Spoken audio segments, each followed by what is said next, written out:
right. Hello, everyone, and welcome back to the Push Podcast. My name is Sydney. I am a labor and delivery nurse. I'm also an online educator in the birth, postpartum world.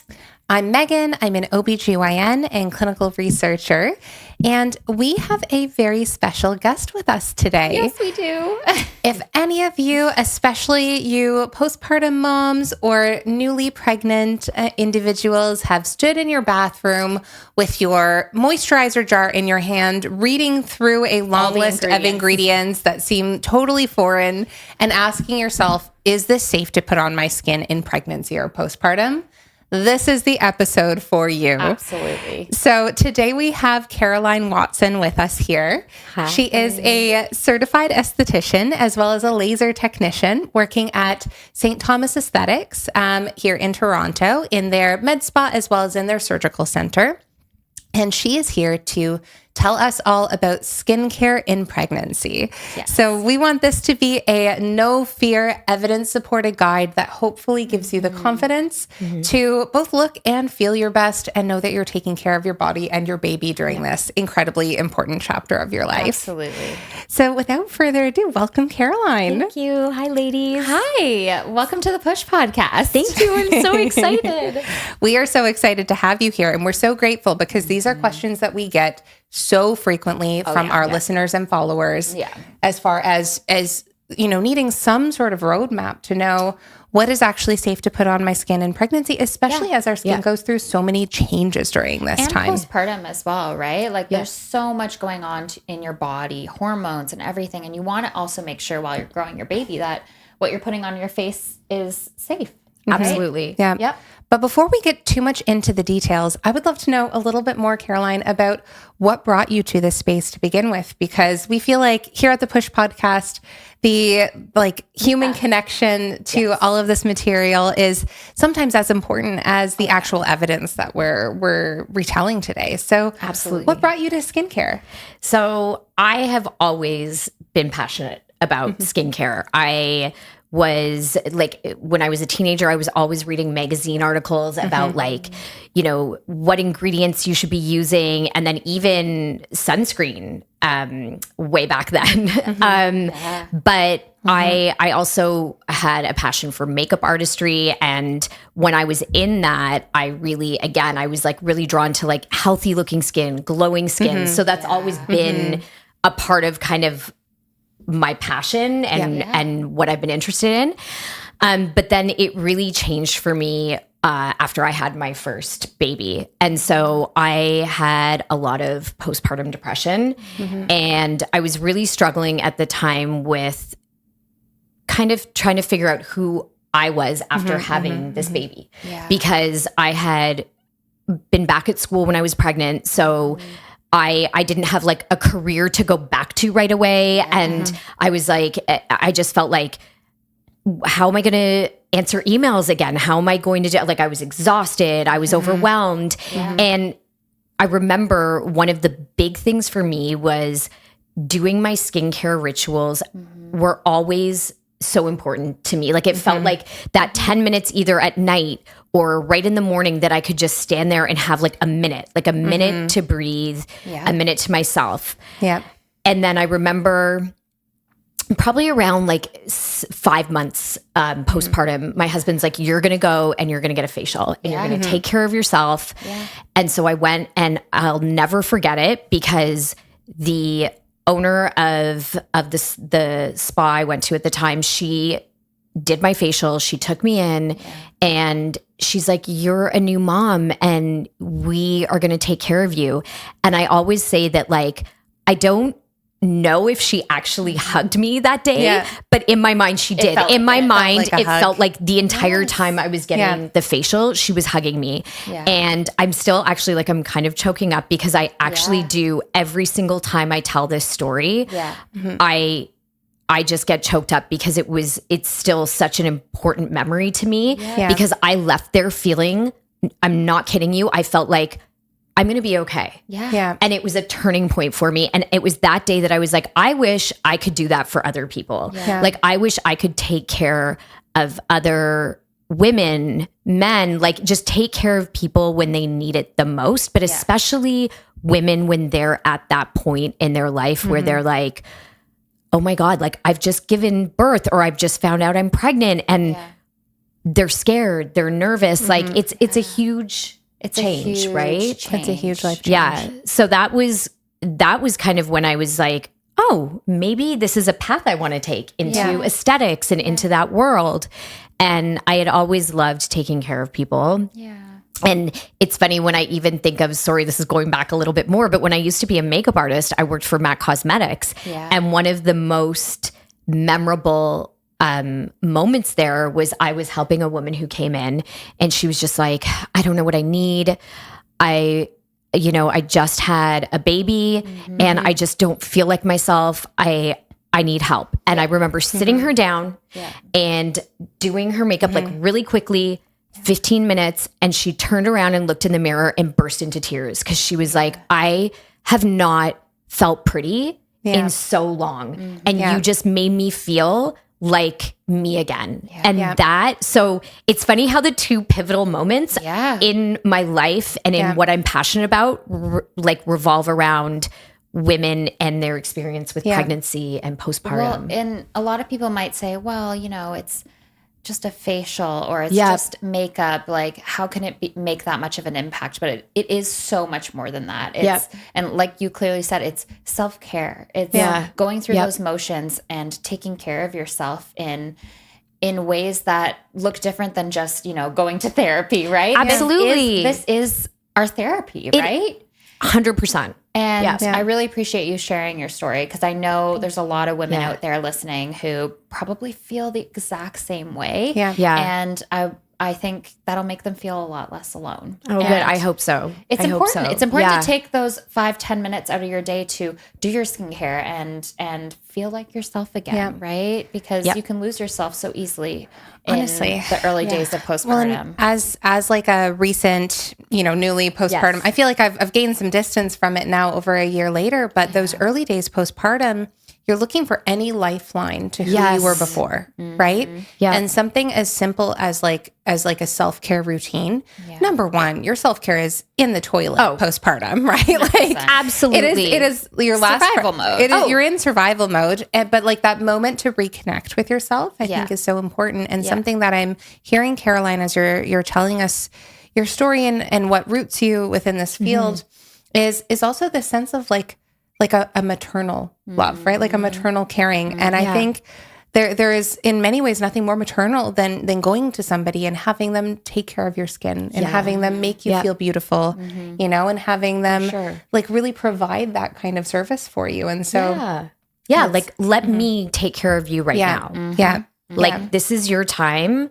Just relax and let me take care of you. Yeah, which is something that not a lot of moms have time for at all or even do at all because they're just constantly focusing on someone else. Yeah. So many of them are doing the caring, right? And I don't know if you felt this way in the beginning, but for me and I know a lot of friends that I talk to, it's like, especially in the first 5 months, you almost feel like there's still that umbilical cord. Like you leave and you're like, panicking and you're like, I don't know why I'm panicking. They're at home with dad and grandma and grandpa. Like there's 100 people at home with them.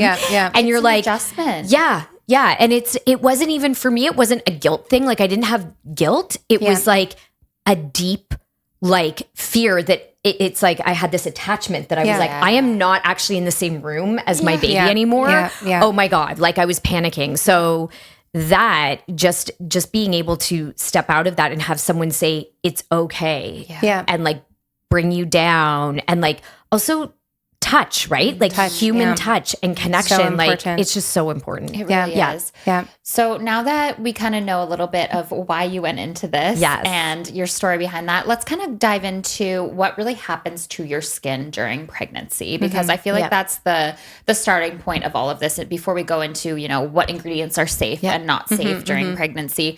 I want to know, like, what are the most common things you see during pregnancy? What changes during pregnancy to your skin? So with the fluctuation of hormones, I think first and foremost, your skin becomes sensitive. Yeah. So all of a sudden, certain things that you may have used before are just not doing what they're supposed to do. Some people will have a lot of acne. And breakouts. Some women experience like melasma, hyperpigmentation, and redness. So a lot of that is like the main things I see. Dehydration, like because your body is creating and building a human being, right?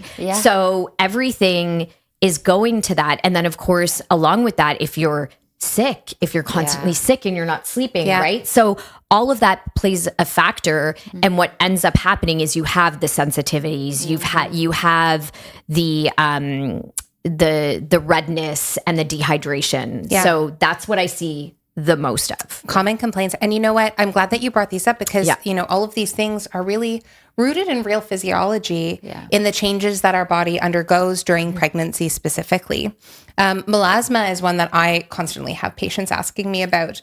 And I'm glad in part that we did this episode today because it offered me an opportunity to talk about do a little bit of continuing medical education myself because skincare and pregnancy is not something that we're often taught in a meaningful way in residency. But just to back up for a moment to the underlying physiology here.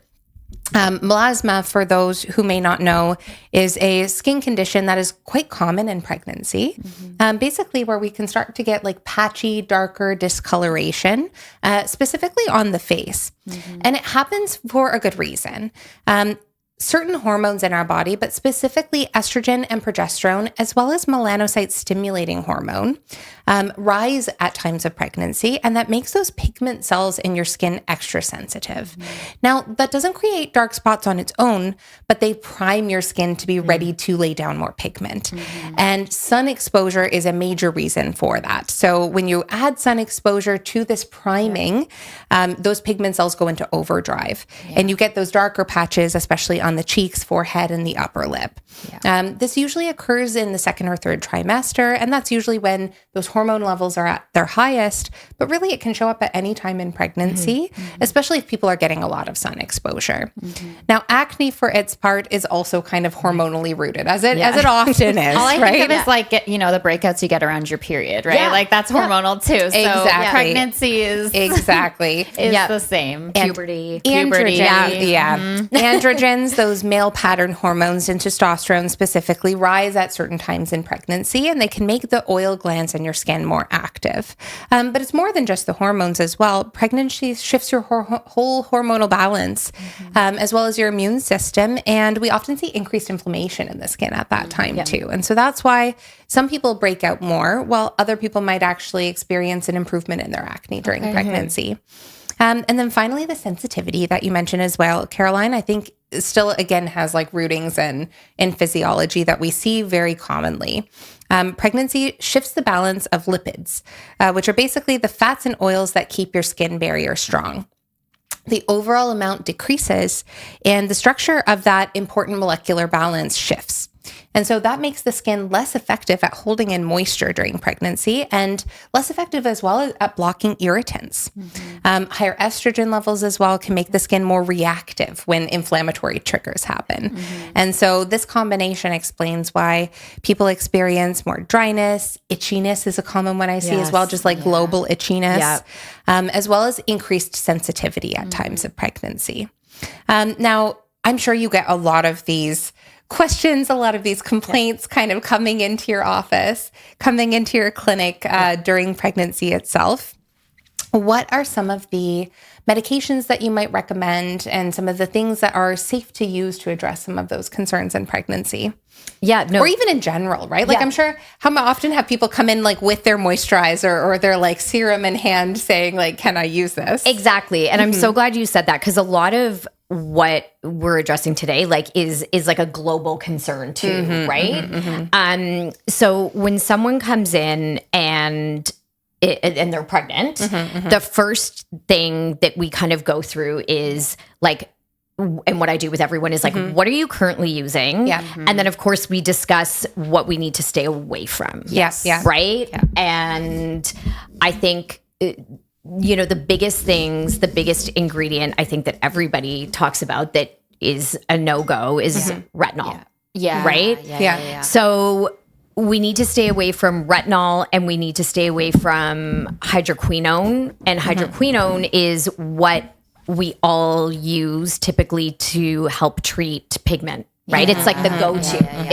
It's kind of like the gold standard right now. Like dark spot correctors and skin brightening serums, exactly. But we can't use that either. Okay, so now what? Like now what? And of course, retinol is like the do-it-all guy, right? Or girl. Yeah. Like retinol is the one that's helping with acne, helping with fine lines, helping with. So all of a sudden, you take that out of the mix, and you're like, okay, but what am I going to do for the next year? Yeah. And so the first and foremost, I say to women, like, you know what?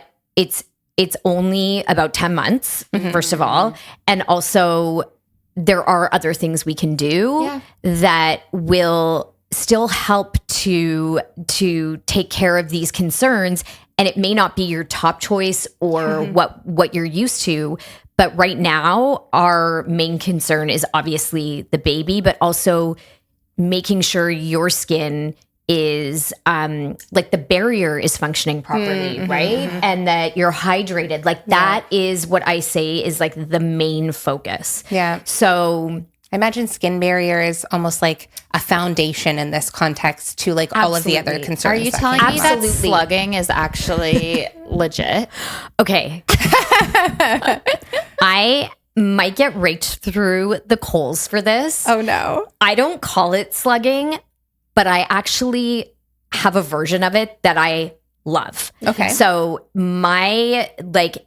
I tell everybody this. I talk about it daily. If you follow me on Instagram, I actually just did a post on this. Okay. So wait, shout out where they can follow you on Instagram. Caroline Watson Beauty. There we go. Caroline Watson Beauty. Carolyn with a C or a K? C. Okay, perfect. Just so everyone can find you. Thank you. So the basis of slugging, whether you're using, I don't use Vaseline for it. That's first and foremost. That's what everyone's using on TikTok. So no. Okay. I don't think that's the idea of slugging for me and for what I kind of tell my patients is it's doing two things. It's providing an occlusive barrier. Yeah. And it's holding in all the other moisturizers and hydration that you're putting on. So for example, if your skin is super dry in the winter, everybody is going through that now. And of course, if you're pregnant, you're probably really going through that or having combo skin. So what I tell my patients to do is to go through your regular nighttime routine of cleansing, and then you're going to put on your moisturizer as well, and whatever serums before that. So if you're using like a hyaluronic acid, let's say, and then your moisturizer. And then before you get into bed, you're going to take a little bit of Aquaphor and you're going to put a thin layer over your skin. I feel like Aquaphor is like the dermatology like standard in many ways, right? Like everyone loves Aquaphor. The Frank's hot sauce. Yeah. Like it really is. It's the Frank's. I'm like, you need to have like, I have 3 of them in my bedroom right now because I literally use it in the winter I probably started about 3 weeks ago, and I will use it up until probably the beginning of April. Yeah. And then, so what it's doing is it's holding on to all of the moisturizer that's in your skin. It's not evaporating into the air with like with the heating that's going on in your house now. Yeah. And listen, if you have a humidifier, bonus points, even better. Yeah. And then you add that on, and that if you do that, first of all, you'll notice a difference just right away. The next morning. And then after like a week or two of doing it, you're going to notice that your skin is glowing. It is not going to work for everyone. So, there's a caveat that if you have oilier skin, if you're prone to breakouts, like super oily skin, and then of course, if you are going through a pregnancy where your skin is really acting out and it's oily, that's not for you. Yeah. So But this to me is the key to keeping your skin hydrated in the winter and helping to support your barrier. Yeah. And I do it on my hands. I do it on my feet. Yeah. I do it for my kids. Love. We use Aquaphor on Sammy actually too. He has eczema. Yeah. Yes, and, it is. Yeah. So you put the cream on, and I tell everyone first, the key is there's not enough hydration in Aquaphor alone. Yes. So the key is to put the moisturizer on before and then put it on top. Lock it in. Lock it in. Exactly. Makes Lock sense. it in. Yeah. So in pregnancy, it kind of like recreates a little bit of a barrier where perhaps our barrier is a little bit broken down to begin with. Absolutely. And another, I guess, kind of a hack is if you're out walking, again, like during pregnancy, if you've just had that baby and you're out, that is what saved me every day, especially in the first few months. Yeah. I would go out like in between naps and take the baby for a walk. My daughter is a December baby. Yeah. So you're going to want to put on, honestly, if you're like, my skin cannot take it, put some Aquaphor on before you go for your walk. It will My literally mom used to do that to me as a baby, Yes. but with Vaseline, not I don't know if Aquaphor existed when I was a baby, but it was Vaseline. She would put it on my cheeks before I would go play in the snow with my sister. Oh my gosh, so smart. I hated it though. I would scream. Of course, because it's like, It was sticky, gross. Yes. But hey, it protected. look at you look At my now. skin. Look at I'm you now. glowing. Look at you now. Thanks, Mom. Thanks. Just to back us up a little bit, yes. Caroline, I'm really glad that you brought up retinoids specifically because I do think that that is an area that is always like important to focus on with respect to like from the OB side of things and from the concern using retinoids is important to kind of like clarify and unpack a little bit. So systemic retinoids, so that means those that you take by mouth, isotretinoin, for instance, are absolutely contraindicated in pregnancy. Yeah. There is well-established teratogenicity with them, which means a well-established link between taking that medication and having fetal malformations, for instance. And for people who don't know what that is, that's Accutane, right? Or yes, I believe it is. That's the medical ingredient in Accutane. Yeah, but that's exactly. the brand name because I feel like some people might know the Yes. brand name more. Yeah, correct. That's all. Correct. You're right. You're right. No, it's okay. And the defects would be things like craniofacial defects, skeletal defects, and even nervous system and cardiovascular abnormalities. And this is when it's used particularly between week 3 and 6 of gestation, so at the early times during gestation. Now, topical retinoids, for their part, so those are the ones that are in like your creams, in your like anti-aging serums, things like that. Yes. Are also not recommended in pregnancy. But it's not necessarily because there's like really compelling safety data for topical retinoids. And in fact, the data seems to be in line with the fact that inadvertent exposure, even early in pregnancy, is not associated with abnormalities for the baby or for the pregnancy itself. And so I get a lot of questions in prenatal clinic about like, oh my gosh, I didn't know I was pregnant and I kept using my retinoid. Have I done some sort of irreparable damage to my baby? And the answer is no, right? Yeah. Because oral retinoids are so associated with abnormalities, we do not recommend them topically. But important to note that if you have inadvertently used a topical retinoid, you should not worry that you have caused damage to your baby. We just discontinue the retinoid out of an abundance of caution, and we continue along with our care. Makes sense. Hydroquinone, same thing. So hydroquinone's main issue is with absorption. So it's a little bit of a different story with respect to why we don't recommend it. But it's mostly because it is when we apply it to the skin, we actually see quite high systemic absorption with it. And so that means that a lot of it gets pulled into your bloodstream just from the skin. Whereas most topical products just kind of stay more topically, right? Right. At least most topical like skincare products that would be just like available over the counter. Right. And there's not actually like strong safety data one way or the other, but because so much of it gets pulled in, we recommend avoiding it in pregnancy if possible. And then the last thing that is oftentimes like contraindicated during pregnancy, and I know you and I have talked about this a little bit offline because we feel like it's such an important nuance, is salicylic acid, particular, and AHA acids. So low dose salicylic acids, for instance, that are seen in like cleansers and things like that, are felt to be safe when used in limited areas for short duration, right? it's the high strength peels that typically should be avoided because of, again, the potential for systemic absorption, particularly when they're applied to large areas or under occlusion, which they sometimes are during certain facial treatments. And so that's kind of the like why behind all of those things. Now, again, at a typical consumer exposure level, even a high dose peel has not shown to necessarily cause like really specific concerns. The safety concerns come from like animal data. And this is, again, high concentration, salicylic acid specifically. But so if you've had one in pregnancy already, mention it to your OBGYN. No need to like panic, but we discontinue them during pregnancy for that time. Now, there are lots of things that we are very safe to use in pregnancy. So things like azelaic acid, benzoyl peroxide, both actually recommended for acne in pregnancy. Vitamin C, niacinamide, hyaluronic acid, all associated with like natural things that are in our bodies anyway. Less like compelling safety data one way or the other, like less evidence period for them in pregnancy, but certainly no suggestion of harm. Okay. And then mineral versus chemical sunscreen is something that I feel like is always a little bit controversial. What are your thoughts on that, Caroline? I feel like that is controversial everywhere. Whether you're pregnant or not, people are, they're going crazy over this. And for me, I know we've talked about this too. I'm like, the benefits of sunscreen, whether chemical or mineral, outweigh like the negatives of what can so any risks. Like, I tend to be a mineral person because I think it provides with the zinc. To me, it provides a better it's the only thing I can use as a see-through girly over here. Right, exactly. Truly.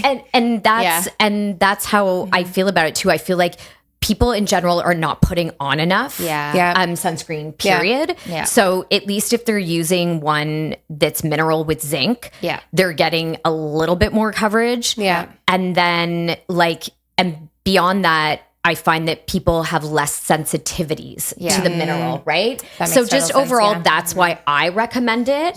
But when people come into my practice and they're like, so I have chemical at home that I've been using for years and I love it, I'm not going to say no. No. Even if they're pregnant. No, exactly. And I couldn't agree with you more. Maybe some suggestion that mineral is a little bit safer in pregnancy.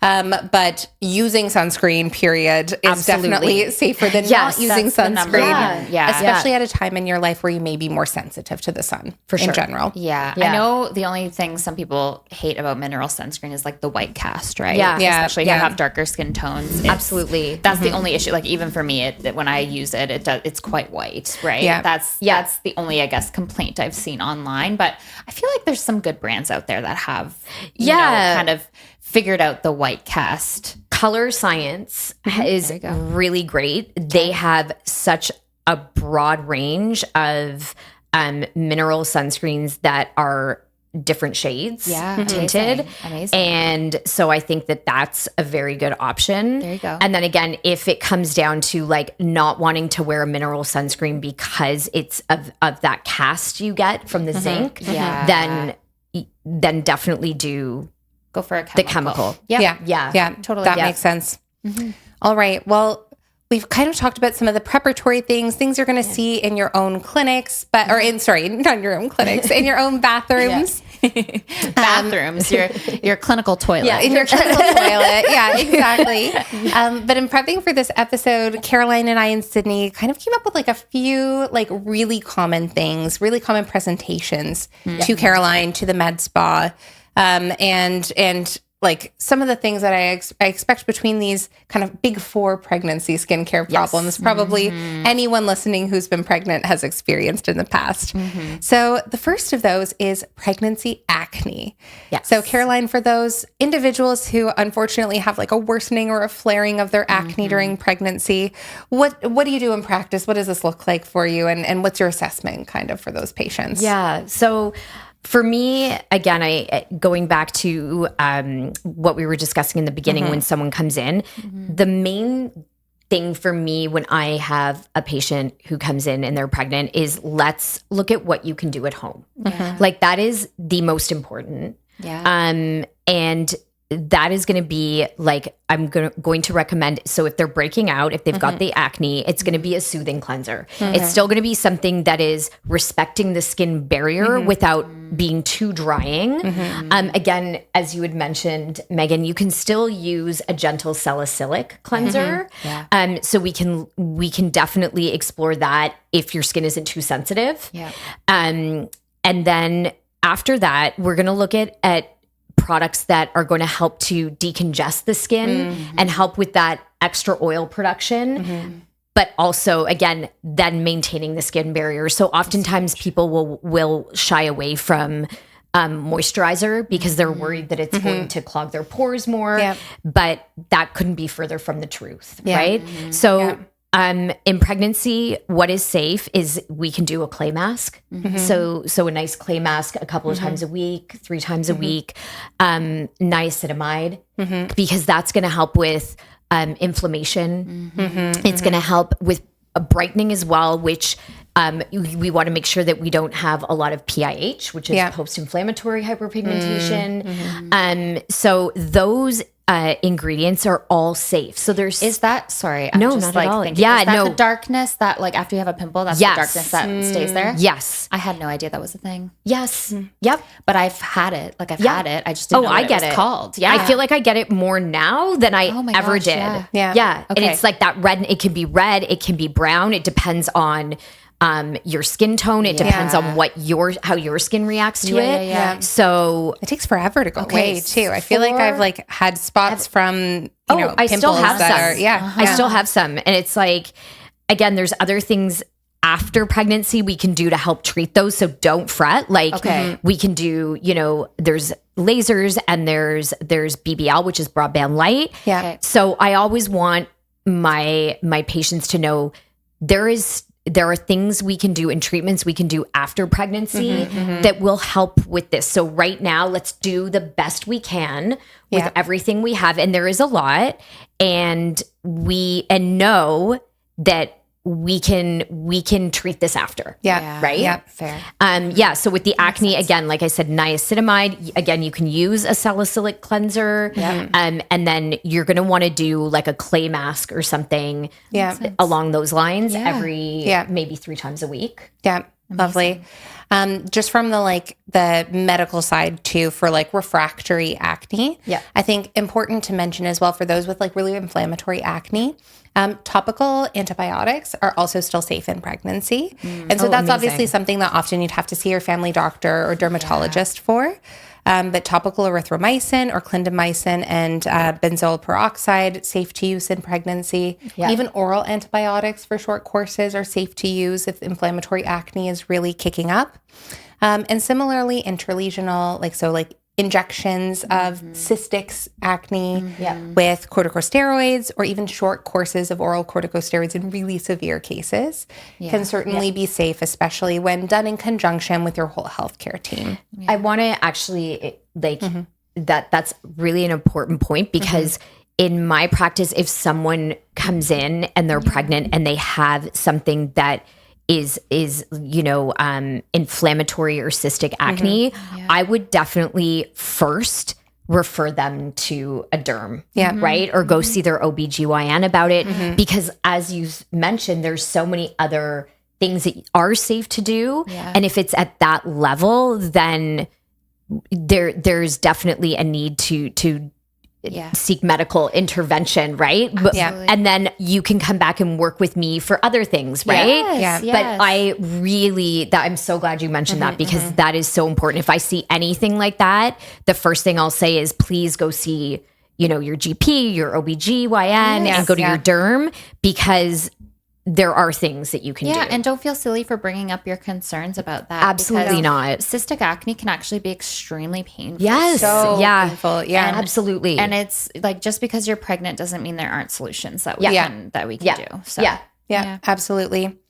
All right, big 4 skin issues. Number 2, Caroline, melasma.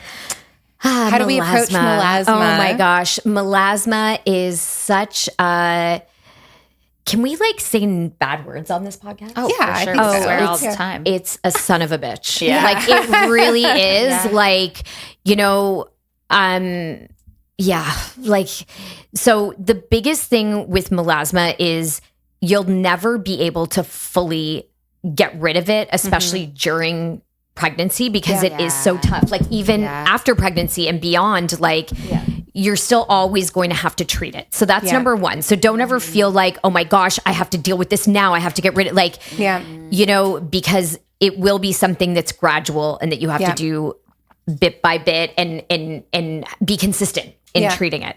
So the ingredients again that you're going to want to incorporate though are vitamin C, topical vitamin C. Niacinamide again is a great, niacinamide again is kind of like, it does it all. Like it does so many things. You like the azelaic acid is great. And then something that is actually pretty safe, and I'm so sorry, I only know the acronym for it. Okay. And when I was every time I talk about it, I try to pronounce it's so long. Oh, but worry. it's HEPES. HEPES. HEPES. So HEPES. Okay. And that is a gentle exfoliator, safe in pregnancy. It's based in like sulfonic acid. Okay. But again, what that's going to do is basically it's dissolving the dead skin cells on the surface. So we're getting rid of like basically the damaged dead skin cells. Yeah. So that's going to help your products penetrate better. And then it's going to help to slough off some of that melasma that's coming to the surface. So the idea of treating melasma when you're pregnant is you use these safe ingredients and then you're turning over those skin cells and then your products penetrate better. And then for like 100% sure you're wearing your SPF every single day, like even inside, because honestly, that is melasma. It's going to find a little bit of sun, a little bit of heat, a little bit of, and then, so just use it every morning, just as part of the last step in your skincare routine. Don't even think, are you leaving the house today? Is it cloudy outside? Just put it on. And that is the number one. The so primary, like I totally agree. I feel like prevention is honestly the most important factor with melasma. And the what I'd add too is that those hormonal shifts that are promoting melasma are going to resolve postpartum. Absolutely. So most hyperpigmentation does decrease afterwards. Now there is some evidence for tretinoin, hydroquinone, even corticosteroids for treating melasma. But obviously we want to wait until the postpartum period. I think number one from the perspective of risk in pregnancy, but also because this may self-resolve. Right? Absolutely. And better to not put your skin through like that healing process. If this is something that is going to resolve on its own postpartum. And that's a big point. And that's what I say to a lot of my patients when I'm you know, we're when we're in the consult room and I'm saying to them like, this will resolve and why put yourself through that when it's going to get better. So let's support the skin now and let's try to prevent it from getting worse. Now, okay, this is like the biggest one, I feel like. I was going to say, this is the one I cared the most about when I was pregnant. Stretch marks. And I've actually did a little bit of research on this recently for an ad because I was partnering with a brand who was promising, you know, that it would get rid of your stretch marks. So, and I'm like, well, will it actually?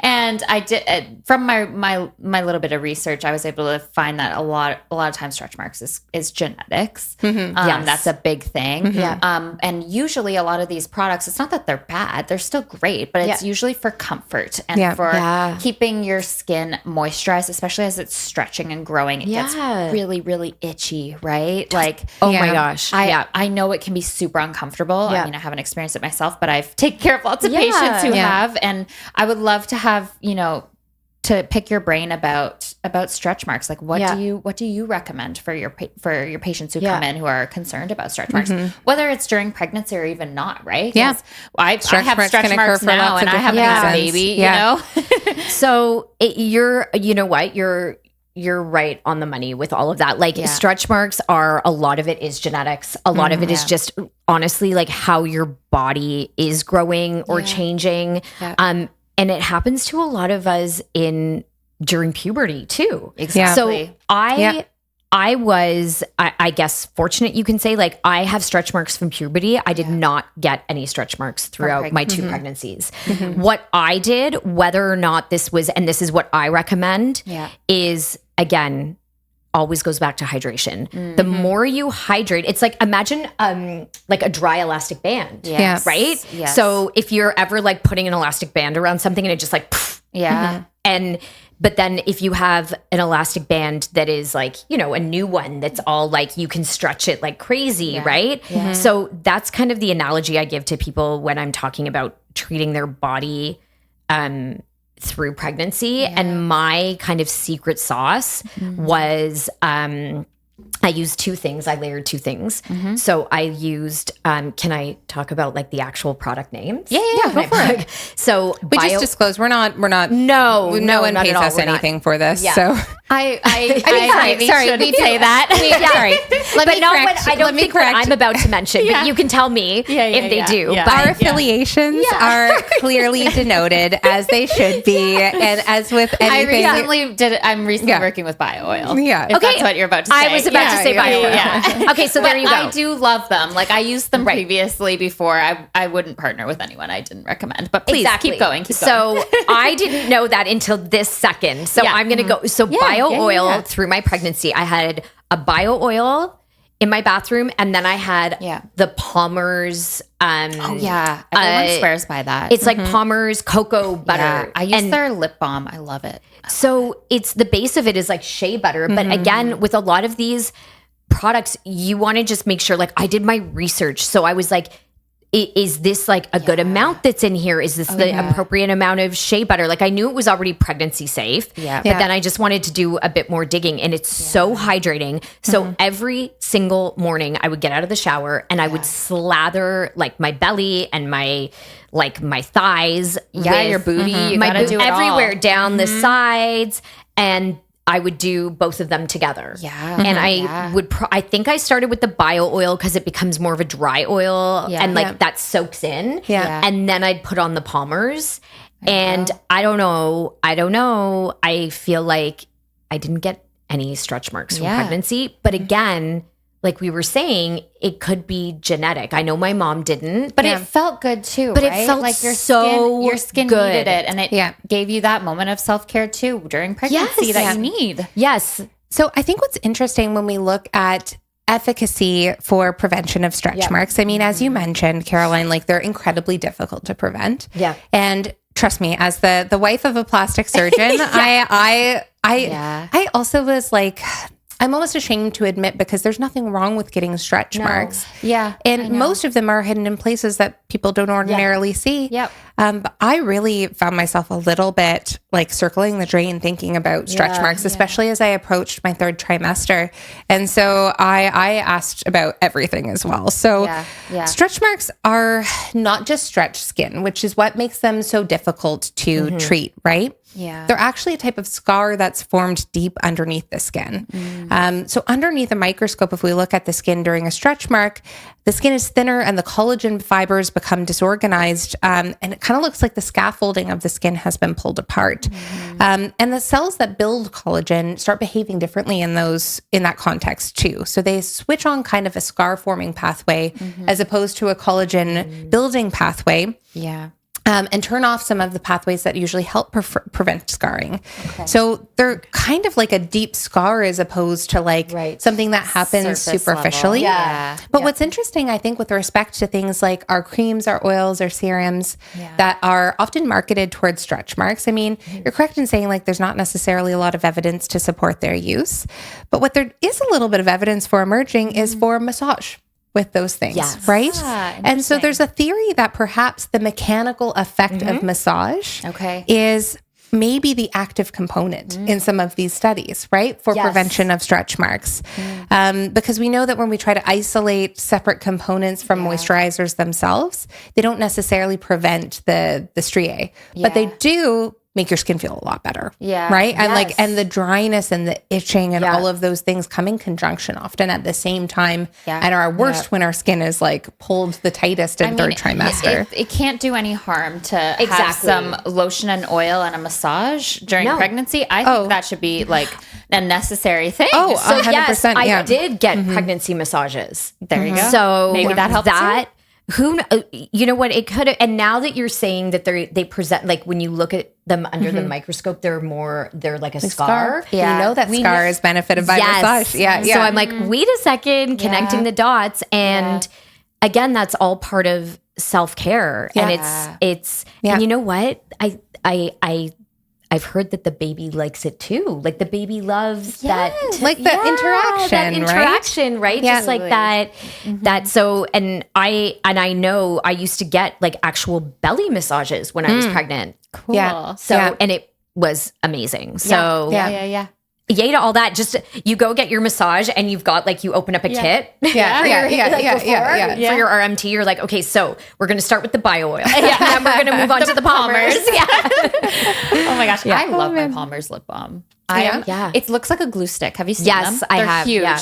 I'm obsessed. And you can get them at the dollar store. Yeah. Oh I know that's not really a stretch marks at all, but Palmers, hit me up. Yeah, exactly. I was going to say, are you not on the Palmers payroll yet? I wish. Well, listen, I think that suffice to say, again, like outside of like being able to give you guys a really strong, way to prevent stretch marks, massage probably helpful or possibly helpful, certainly not harmful. Similarly with like these nice moisturizing agents that we know are going to help.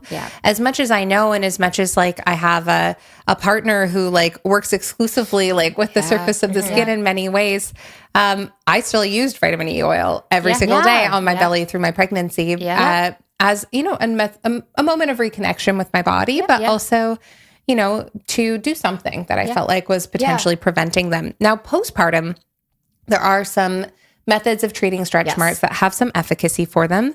Things like retinoids again, laser therapy, microdermabrasion.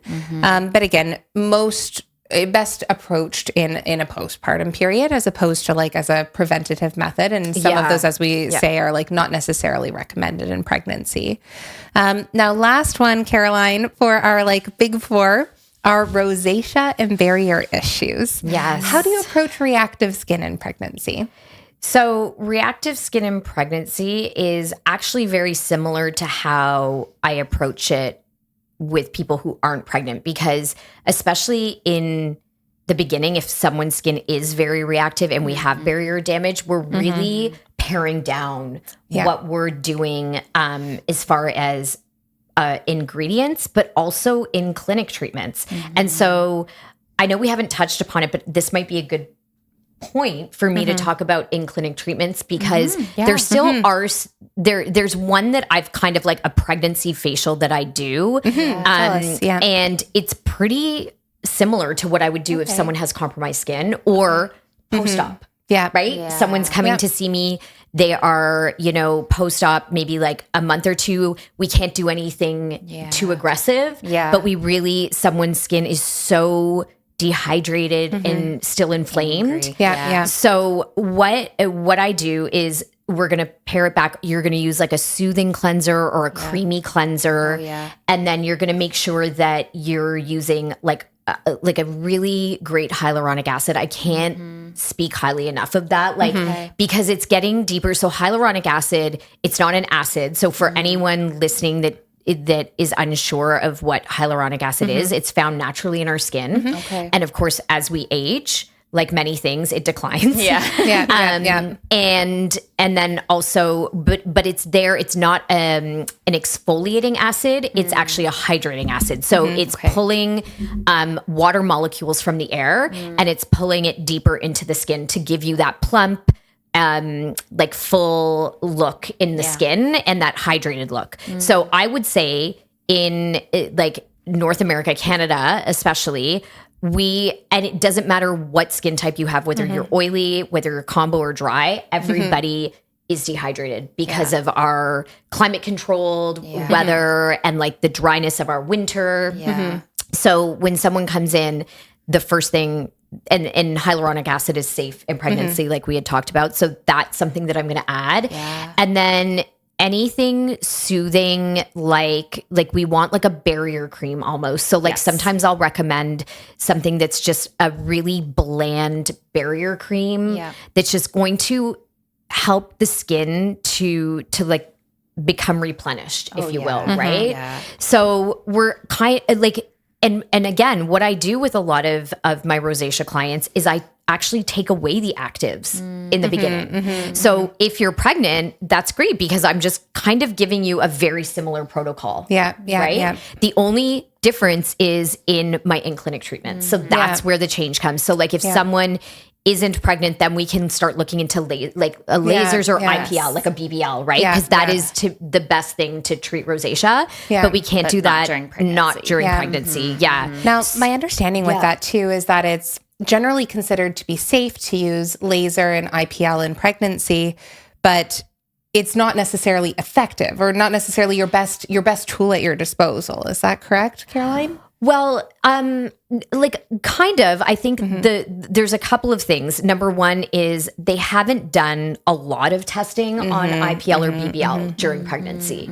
So even though we know it's only skin safe. deep, right? It's not going into your system. It's not going super deep. Like we know, in fact, because that's what we do with laser. We are actually controlling the depth, right?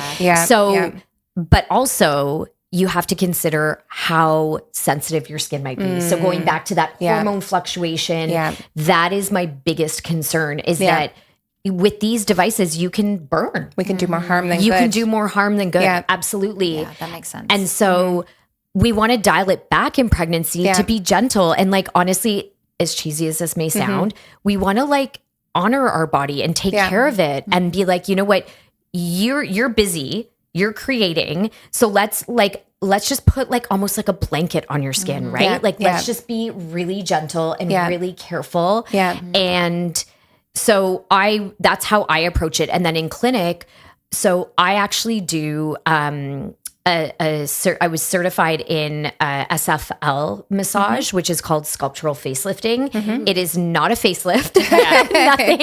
Nothing will ever replace that. But what it does, it gets into like the fascia and the muscles, and it releases tension. I do lymphatic drainage with it, and I also did a. So are you going to do that to me when we're done here? Yes, absolutely, absolutely. It's one of my favorite treatments to do. I have like the worst TMJ too. Oh my gosh, you have to come. Yeah. Because I also do the intraoral where we get right into the... I am booking this before you leave. Honestly, it is life-changing. And I'm telling you, like I think people kind of like poo-poo it in the sense like, well, how can that do anything? I'm telling you, I have clients who come back time and time again. And so for my pregnancy patients, I'm like, you need this in your life because first of all, it's getting rid of all the tension. We're draining lymph. So if you're puffy and feeling, and then it's the circulation, we're getting the circulation going. So it's helping with the inflammation. And again, going back to touch, like there are people who actually get emotional during these massages because it's like this human touch, this human connection, but it actually does promote change. So I actually have clients who suffer not from, this is more like hormonal breakouts and everything. And they tell me that it is one of the best treatments for their hormonal breakouts. Amazing. So that is what I focus on for that irritation and that and the rosacea is like, let's do something like that. And then let's do an oxygen treatment on the skin. And then of course, going back to what Megan had mentioned about acne, if you are having rosacea, like a flare that is where you have pustules and it's really an aggressive acne, then of course at that point I am deferring to your derm or your OBGYN to see if there's something else you can do. If it's more than just like flushing and like irritation and heat, if we're getting to that point where it's pustules and it's painful and it's almost like an acne rosacea, then I'm deferring. Okay. To Now, once we've delivered, right? Yes. Like we've delivered our baby. We're now just kind of like clawing our way back up to the sun out of the postpartum haze and thinking about our skincare again. Our hormones are slowly transitioning to normal. How do you approach in general, like a postpartum skincare routine? Yeah.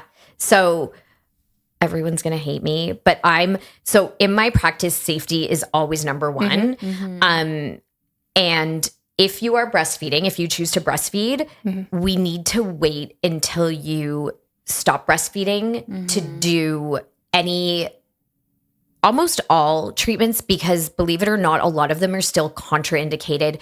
And again, not from the sense of like, it's literal going to safety. harm you. Yes, exactly. Yeah. More like you're still fluctuating when you're breastfeeding. And it like, correct me if I'm wrong, but even like times of day, right? Like your hormones are changing, right? To produce the milk and everything. We're still at a bit of a different hormonal state in general when we're breastfeeding than at a time that we're not. And so I think that's such an important point to emphasize, Caroline, because we like start thinking about health and safety as just like, will this harm the baby? Will this harm the baby? Right?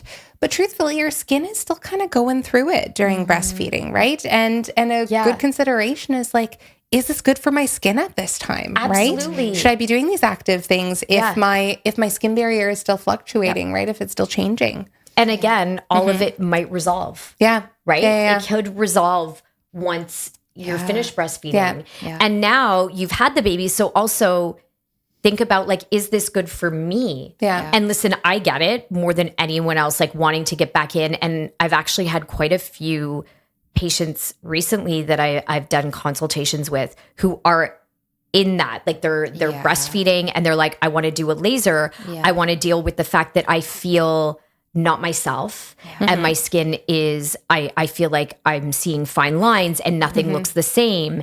And the first thing I want to tell them is like, you know, almost like this too shall pass.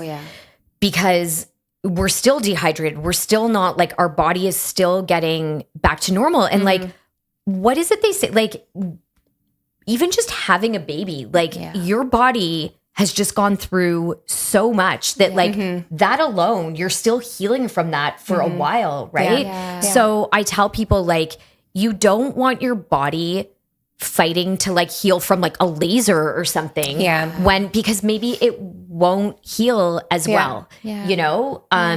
You need to give yourself some time and grace and know that these things, like it's not a race, right? It's not a race to see how I can get there, but I do understand it is a race. I am going to make myself cry. It is a race to feel more like yourself, to feel again. like you again.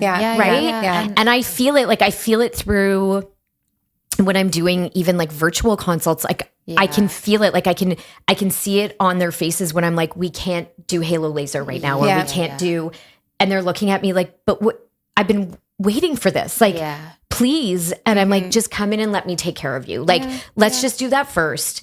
Because we'll get there, you know? And it's really, it's a challenging time for every new mom out there. And I know women in general, I mean, we constantly are beating ourselves up for the way we look and stuff, but it's even harder when you've just gone through this insane amount of change in such a short period of time, truly.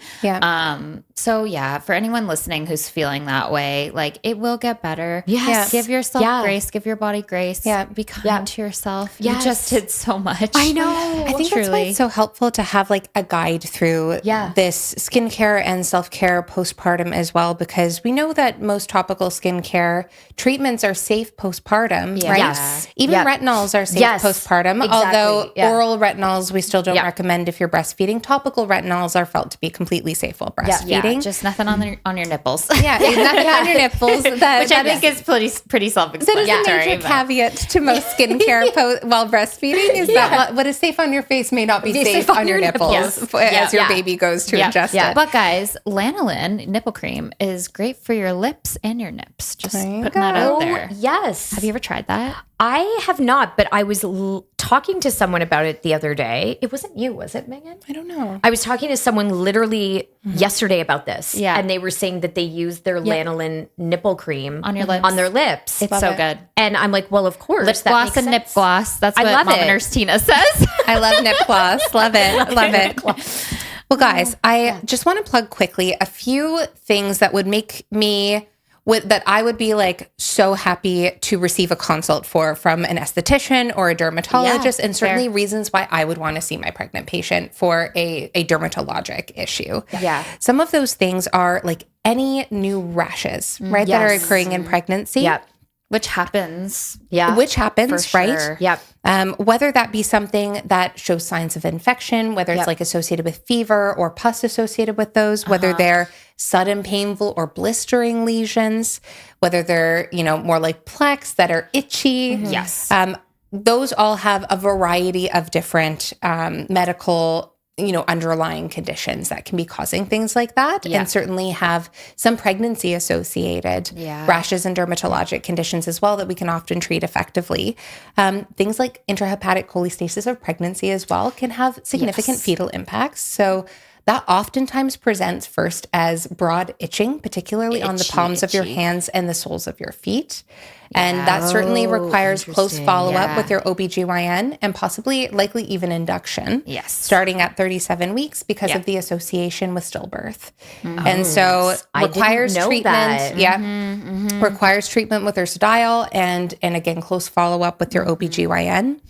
And similarly, any like widespread new skin pigment changes, any changes to moles that are pre-existing, while pregnancy in and of itself doesn't necessarily preclude for like skin cancers. Skin cancers can occur during times of pregnancy as well. And we wouldn't want to assume that something was new or changing, was just benign skin changes of pregnancy if in fact it was something more concerning. Also skin changes on your breasts as well, especially postpartum. I have seen that happen with breast tissue and just keep an eye on it. Hyperpigmentation is super common. I can't tell you the amount of times I've had patients say like, can I show you this nipple, or can I show you this rash, or can I show you this area? And while I am certainly no dermatologist and don't know a lot about the like fine dermatologic diagnosis, I do know a lot about the ones that impact pregnancy. And so I'm always happy to see that. Now, Caroline, I'm so happy that you came to chat with us today. I think both Sydney and I are like, this isn't actually meant to be like a direct plug for Caroline's business, but I feel like we have both become a little bit convinced that we need to book for facials with her. I need a my facial my jaw is like aching as we're talking about TMJ massage. So Caroline, where can our listeners find you? So they can find me in Toronto. And I'm at 7 St. Thomas, just across from Windsor Arms, Bay and Bloor. And you can find me on Instagram at CarolineWatsonBeauty.com, not .com. So like at Caroline Watson Beauty. Oh my gosh.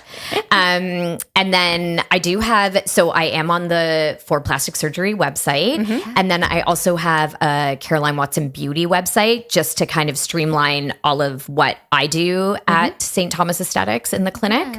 So lots of places to find me. Amazing. And Caroline, you also have a podcast coming out shortly, correct? I do. I hope that's like my focus for 2026 is to get that out there. So what is your podcast called, and where can our listeners find you? So it's called The Skin You're In. Oh, I love it. And I'm not too sure yet where they're going to be able to find me, but stay tuned. All right. As soon as we know, we will plug this on our social media accounts. Thank you so much. Thank you for having me. This was such a great conversation, truly. I hope it was able to help some of our listeners out there. I hope so too. And I hope this showed you guys like skincare, self-care is so important at every time, right? Staying connected with who you were pre, intra, and postpartum is healing in more ways than just medical. And also like having individualized care, I think, right? Is really essential to make sure that not only are we doing things that are safe for you and safe for your baby in pregnancy, but also that we're taking into account what is going to help you or potentially harm your skin during this time of these intense hormonal fluctuations. Absolutely. So whether it's Caroline, whether you have a dermatologist or an esthetician that you see regularly, find someone you trust who makes you feel that warm hug Absolutely. when you come in to see them, whether they're hugging you or all not. deserve to feel a big warm hug, especially when you're growing a baby or you just had a baby for sure. But anyone at any stage, truly. Every stage. Yes. Well, let us know what makes you feel that way and what your experience has been with skincare and pregnancy. You guys know where to find us on Instagram and TikTok. We're at the.push.podcast. Yes. And we will see you guys next week for our regularly scheduled episodes. Every Wednesday, you can find us on the Push Podcast. We have a new episode. So thank you everyone for watching. Bye. Bye. Bye.